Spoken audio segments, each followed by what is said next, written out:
জীবন কতটা কঠিন এটা আসলে ঘর থেকে বের না হলে এটা আসলে আমরা যখন কাছে থাকি তখন আমরা মনে করি যে আসলে জীবন কিছুই না, কিন্তু এই জীবনটা যখন ঘর থেকে বের করি বা দূরে কোথাও যাই তখন আসলে আমরা বুঝতে পারি যে আসলে জীবন কী জিনিস। না হয় এটা কখনো নিজের ঘরে থাকি, নিজের পরিবারের কাছে থাকি, পিতামাতার কাছে থাকি, এটা কখনো বোঝা যায় না যে জীবন আসলে কতটা কষ্ট। এই যে কাছ থেকে যাইতেছি বাসায় সকাল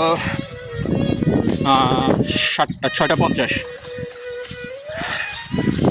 যখন পিতামাতার কাছে ছিলাম, বাবা মায়ের কাছে ছিলাম, তখন এই সকাল 6:50 আমি ছিলাম ঘুমে, গভীর ঘুমে। আর এখন আমি সকাল 6:50 রাতে যাই, সকাল 6:50 কাছ থেকে আসতেছি। দেখো, ঘরে থাকলে আমি সকাল 10টা বাজে ঘুম থেকে উঠতাম, মা ডিম ভাজি করে আলু দিয়ে রুটি দিই চা দিত, আমার ছেলে উঠছে কখন কি খাবে। আর এখন বাবা মার কাছে নাই, জীবন একা চলি। এখন বুঝি যে আসলে লাইফ কতটা কঠিন।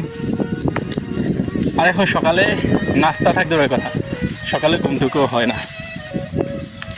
সো আমরা যারা বাবা মায়ের কাছে আসি তারা যেই সময়টা উপভোগ করতেছে বা যে সময়টা আসলে আমরা তাদের কাছে থাকি, ওই সময়টা আমার মনে হয় না পরিবার থেকে দূরে আসলে বা বাবা মার থেকে দূরে আসলে আর কখনো পাওয়া যাবে।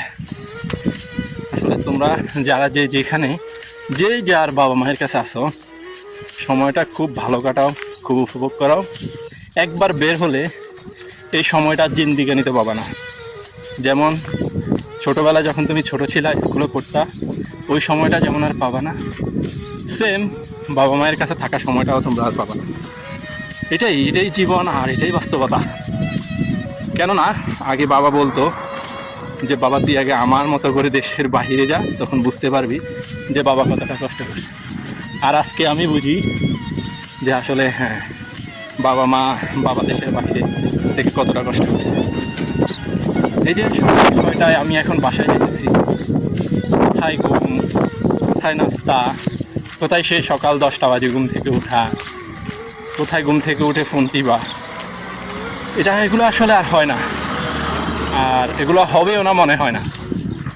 তো ইনশাল্লাহ দোয়া করি যেন আবার সেই পরিবারের মাঝে যাইতে পারি বা তাদেরকে সময় দিতে পারি, তাদের জন্য যেন এই দূরে আসছি, তাদের জন্য যেন ভালো কিছু করতে পারি, যতটা ভালো কিছু তারা আমার জন্য করছে।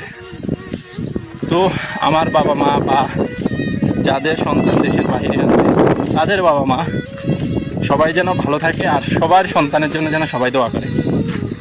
এটাই হচ্ছে আসলে চাওয়া, এর থেকে বেশি চাওয়া আর কিছুই নেই।